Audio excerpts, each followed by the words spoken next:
ईमान और सब्र का इम्तिहान। बहुत साल पहले की बात है। बगदाद के एक गांव में आर्यन नाम का एक युवक रहता था। आर्यन का अपना कहने वाला कोई नहीं था। उसकी माँ ही उसकी पूरी दुनिया थी। उसकी माँ अमीना बेगम एक बहुत ही धैर्यवान, धैर्यशीला और धर्मपरायण स्त्री थी। 100 दुखों और कष्टों के बावजूद उन्होंने कभी महान अल्लाह अल्लाह पर से अपना ईमान नहीं खोया। उन्होंने यहाँ इस कहानी का हिंदी अनुवाद दिया गया है, अवत रखा गया है और लहजे को तर्कसंगत एवं दृढ़ बनाया गया है। कई साल पहले की बात है। बगदाद के एक गांव में आर्यन नाम का एक युवक रहता था। आर्यन का अपना कहने वाला कोई न था। उसकी माँ ही उसकी दुनिया थी। उसकी माँ अमीना बेगम एक धैर्यशीला, सब्र करने वाली और धर्मप्राण महिला थी। अत्यधिक कष्टों के बीच भी उन्होंने कभी महान अल्लाह पर से अपना ईमान नहीं खोया। उन्होंने अपना सब कुछ देकर आर्यन की परवरिश की और उसके दिल में सच्चाई और ईमान के बीज बोए। एक समय जिस परिवार में खुशियां थी, वहां अब केवल अभावों की आहें थीं। फसल के खेत सूख चुके थे और व्यापार की पूंजी भी खत्म हो गई थी। आर्यन दिन रात मेहनत करता, लेकिन तकदीर ने जैसे उससे मुंह मोड़ लिया था। वो जो भी काम करता, उसमें नुकसान ही होता। आसपास के लोग उसका उपहास करते, कोई उसे अभागा कहता तो कोई आलसी। इस अपमान और विफलता के बोझ से आर्यन का मन धीरे धीरे हताशा से भर गया। एक शाम आर्यन पूरी तरह टूटकर घर लौटा। उसके खाली हाथ और मुरझाया चेहरा देखकर माँ समझ गई कि आज भी कोई काम नहीं मिला। अमीना बेगम ने बेटे के सिर पर हाथ फेरते हुए शांत स्वर में कहा, मन छोटा न कर बेटा। महान अल्लाह ने निश्चित रूप से हमारे लिए कुछ बेहतर रखा है। वो तो धैर्य, सब्र रखने वालों के साथ है। आर्यन ने कहा, माँ, और कितना सब्र करूं? मेरी हर कोशिश नाकाम हो रही है। ऐसा लगता है कि इस दुनिया में मेरा कोई वजूद ही नहीं है। मैं आपके लिए कुछ नहीं कर पा रहा हूँ। बेटे की यह हालत देख माँ का दिल भर आया। उन्होंने उसे गले लगाकर कहा, ऐसी बात नहीं करते बेटा, तू मेरा कलेजा है, मेरे जीने का एकमात्र सहारा है। तेरा होना ही मेरे लिए सबसे बड़ा इनाम है। उस रात अमीना बेगम जायनामाज पर खड़ी हुई। उनकी आंखों से आंसू बह रहे थे। उन्होंने महान अल्लाह के दरबार अपना सब कुछ देकर आर्यन की परवरिश की और उसके दिल में ईमानदारी और ईमान का बीज बोया। एक समय जो परिवार खुशियों से भरा रहता था, वहां अब केवल अभाव और गरीबी की आहें थीं। फसल के खेत सूख चुके थे और व्यापार की पूरी पूंजी खत्म हो गई थी। आर्यन दिन रात मेहनत करता था, लेकिन ऐसा लगता था कि भाग्य ने उससे मुंह मोड़ लिया है। वो जिस भी काम में हाथ डालता, उसमें नुकसान ही होता। आसपास के लोग उसका मजाक उड़ाते थे, कोई उसे अभागा कहता तो कोई आलसी। इस अपमान और असफलता के बोझ से आर्यन का मन धीरे धीरे निराशा में डूबने लगा। एक शाम आर्यन पूरी तरह टूटकर घर लौटा। उसके खाली हाथ और मुरझाया हुआ चेहरा देखकर उसकी माँ समझ गई कि आज भी कोई काम नहीं मिला। अमीना बेगम ने बेटे के सिर पर हाथ फेरते हुए नर्म लहजे में कहा, मन छोटा मत कर बेटा। महान अल्लाह ने निश्चित रूप से हमारे लिए कुछ अच्छा रखा होगा। वो तो सब्र करने वालों के साथ ही रहते हैं। आर्यन ने कहा, माँ, आखिर और कितना सब्र करूं? मेरी सारी कोशिशें नाकाम हो रही है। मुझे लगता है कि इस दुनिया में मेरा कोई मोल ही नहीं है। मैं आपके लिए कुछ भी नहीं कर पा रहा हूँ। बेटे की यह हालत देख माँ का दिल बैठ गया। उन्होंने आर्यन को गले लगाकर कहा, ऐसी बातें नहीं कहते बेटा, तू मेरे जिगर का टुकड़ा है, मेरे जीने का इकलौता सहारा। तेरा अस्तित्व ही मेरे लिए सबसे बड़ा पुरस्कार है। उस रात अमीना बेगम जायनमाज पर खड़ी हुई। उनकी आंखों से आंसू बह रहे थे। उन्होंने अल्लाह के दरबार में हाथ उठाए और कहना शुरू किया, ऐ मेरे रब, ऐ परम दयालु, तू तो सब कुछ देख रहा है, सब कुछ जानता है। मेरा बेटा बहुत मेहनत कर रहा है, उसकी कोशिशों में कोई कमी नहीं है, लेकिन तकदीर साथ नहीं दे रही। ऐ अल्लाह, मैं और कुछ नहीं चाहती, बस मेरे बेटे की किस्मत बदल दे, उसके रास्ते की तमाम बाधाएं दूर कर दे। मैं तेरे पास से अपने बेटे के लिए ऐसा इनाम चाहती हूँ जिसे देखकर मैं हाथ उठाए और कहा, ऐ मेरे रब, ऐ परम कृपालु, तू सब देख रहा है और सब जानता है। मेरा बेटा बहुत मेहनत कर रहा है, उसकी कोशिशों में कोई कमी नहीं है, पर तकदीर साथ नहीं दे रही। ऐ अल्लाह, मैं और कुछ नहीं मांगती, बस मेरे बेटे की तकदीर बदल दे, उसके रास्ते की हर रुकावट दूर कर दे। मैं तेरे से उसके लिए ऐसा इनाम मांगती हूँ जिसे देखकर दुनिया के लोग हैरान रह जाएं। ऐ अर्श के मालिक, मेरी इस दुआ को कबूल कर। उनकी यह आकुल प्रार्थना रात की खामोशी को चीरती हुई अर्श की ओर बढ़ रही थी। वो नहीं जानती थी कि उनके ये आंसू और दिल की पुकार एक नए अध्याय की शुरुआत करने वाले हैं। दूसरी ओर आर्यन अपने कमरे में बैठा सोच रहा था कि वह इस असफल जीवन का क्या करे। हताशा का अंधेरा उसे निगलने ही वाला था कि तभी उसे एक रूहानी आवाज महसूस हुई। एक अनजानी शक्ति उसे कह रही थी, हार मत मानो, तुम्हारी माँ की दुआ बेकार नहीं जाएगी, एक नई सुबह तुम्हारा इंतजार कर रही है। इस एहसास ने आर्यन के भीतर नई उम्मीद जगाई। उसने तय किया कि कल वो आखिरी बार अपनी किस्मत आजमाने निकलेगा।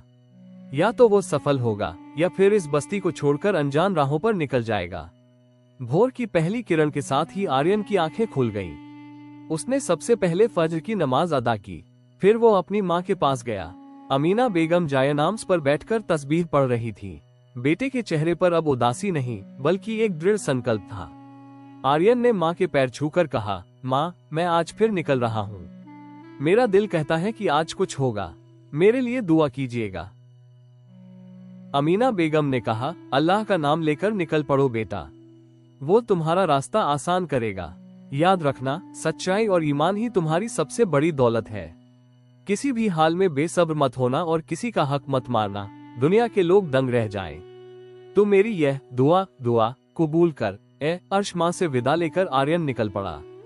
उसके पास कोई धन नहीं था, बस माँ की दुआ और अल्लाह पर अटूट विश्वास था। चलते चलते वो एक अनजानी राह पर पहुंच गया। तेज धूप और लंबी पदयात्रा से वह थक गया और उसे भूख लगी। वो एक पेड़ की छाया में बैठ गया। तभी उसने दूर से एक राहगीर को अपनी ओर आते देखा। राहगीर ने पास आकर पूछा, ए युवक, तुम थके हुए लगते हो, क्या तुम भूखे और प्यासे हो?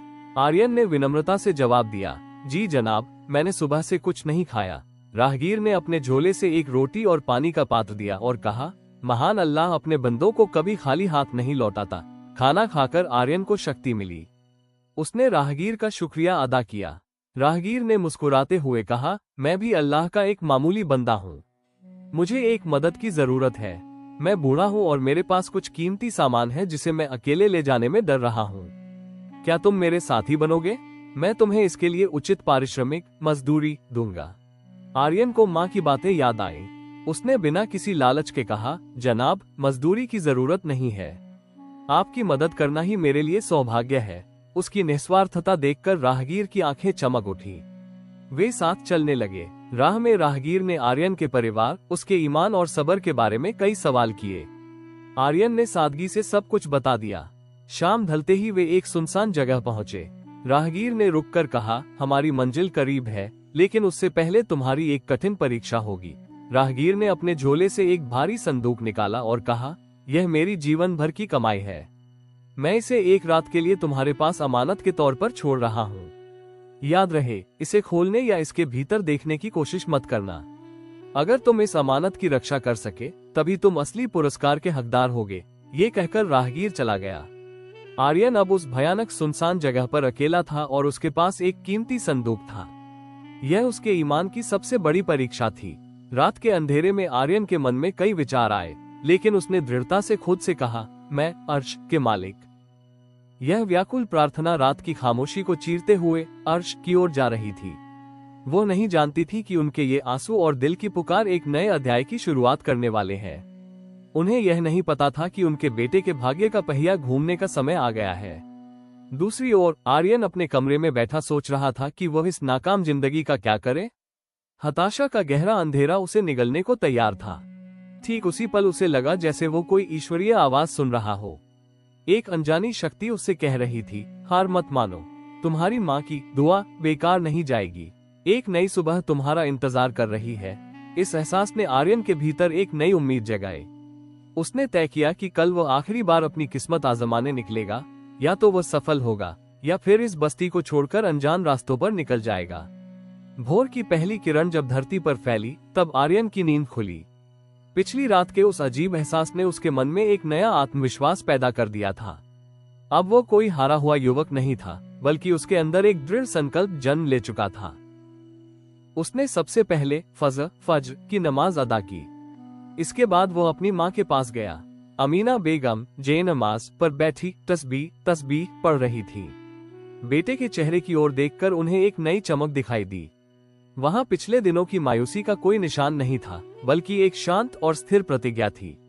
आर्यन ने अपनी माँ के पैरों के पास बैठकर कहा, माँ, मैं आज फिर निकल रहा हूँ। पता नहीं क्या होगा, लेकिन मेरा दिल कह रहा है कि आज कुछ होने वाला है।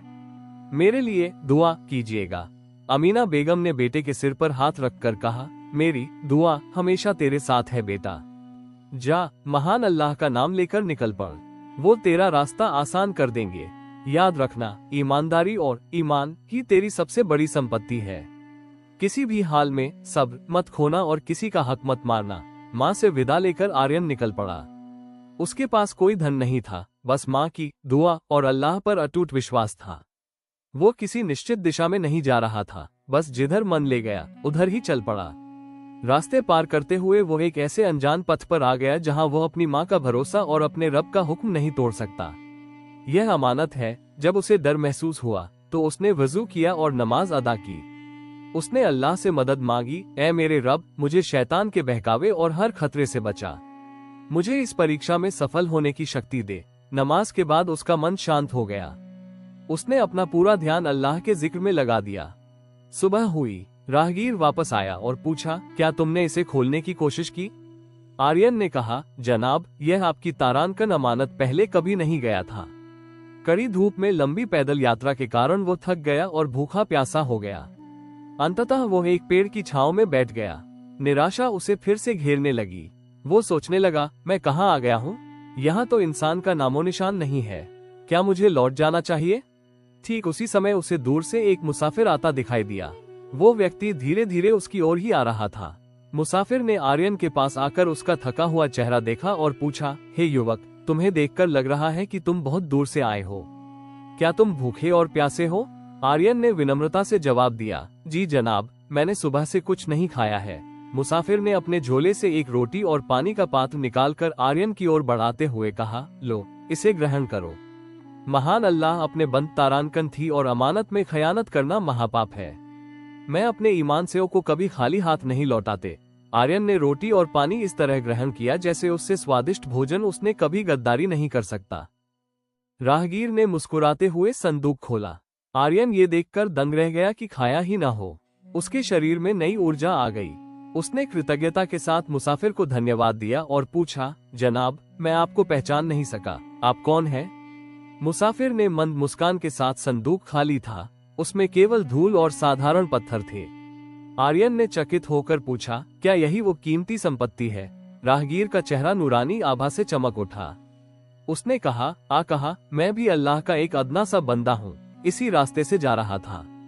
मुझे एकरन, इस संदूक की असल संपत्ति तुम खुद हो। तुम्हारी सच्चाई, तुम्हारा सब्र, तुम्हारा मदद की जरूरत थी।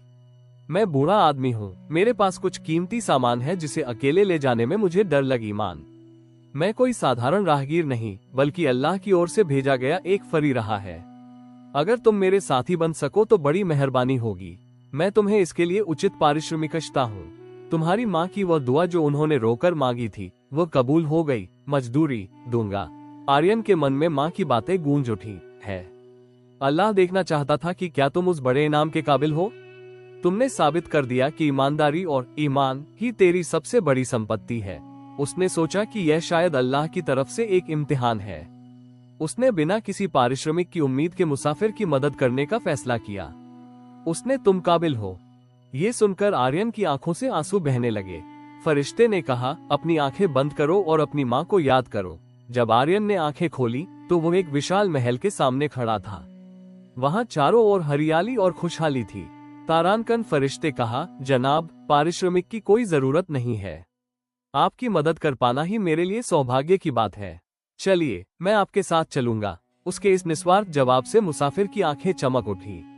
उसने आर्यन के कंधे पर हाथ रखकर कहा, तुम्हारा दिल बहुत साफ है युवक। चलो हमारी यात्रा। तारानकन ने कहा, ये तुम्हारा इनाम है, लेकिन याद रखना, ये संपत्ति केवल भोगने के लिए नहीं, बल्कि तारानकन शुरू करते हैं। वे साथ चलने लगे। रास्ते में मुसाफिर आर्यन से तरह तरह के सवाल पूछने लगा। अल्लाह तारानकन की राह में गरीबों की सेवा करने के लिए है। आर्यन ने उस संपत्ति का उपयोग दीन, उसके परिवार, उसकी ईमानदारी, उसके विश्वास और सब्र पर लंबी बातें हुई।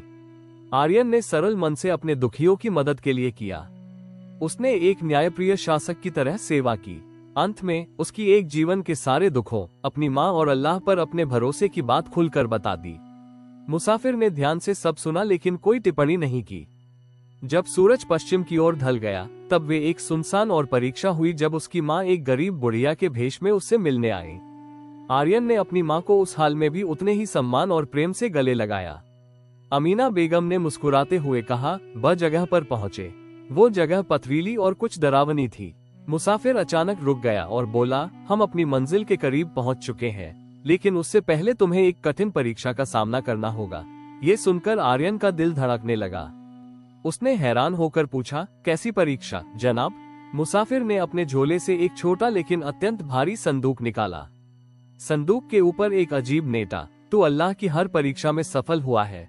अचानक वो दृश्य बदला और आर्यन ने खुद को अपने पुराने घर में पाया, लेकिन अब वहाँ कोई अभाव नहीं था। वो समझ गया कि यह एक रूहानी, आध्यात्मिक अनुभव था जिसने उसे सिखाया कि असली दौलत महलों में नहीं, बल्कि मन की शांति, ईमान की दृढ़ता और माँ की दुआओं में है। माँ की दुआ और अल्लाह पर यकीन हो तो तकदीर बदलते देर नहीं लगती। अस्सलाम काशी वाला ताला लगा था। उसने वो संदूक आर्यन के हाथों में थमाते हुए कहा, इस सम वालेकुम।